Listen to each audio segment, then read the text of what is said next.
So, hello, good morning guys.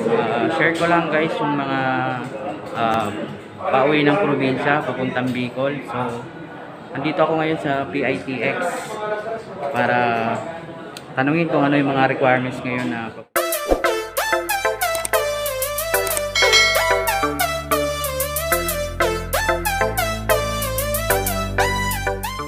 tayo dito sa second floor kasi dito yung mga kuhaan ng ticket for reservation dito sa may second floor.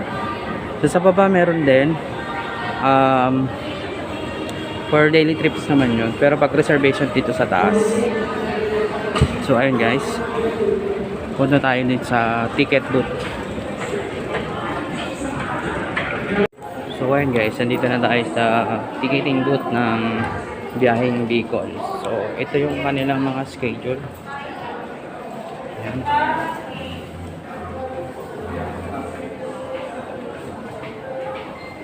At ito rin yung kanilang mga bus company, Mamihan, and then Isarog, DLTV, Superlines, and then Raymond. Ayan. Ayun yung mga biyaheng probinsya. So araw-araw na sila may biyahe ngayon guys dito sa PITX terminal. So ayun, I hope na makatulong sa inyo to sa mga uwi ng probinsya. So ayan guys, andito ako ngayon sa ticketing booth going to Bicol. Ito yung mga available na bus line. So andito ako ngayon sa Raymond Bus to get my ticket going to Bicol. So ang requirements nila ngayon is pag fully vaccine ka na, yun na lang ang kailangan. Wala nang iba, hindi ka na mag-antigen, swab test, wala na. So pinaka requirements na lang is vaccine card. So yun lang. And then price ng ticket nila ngayon is magkano yun boss?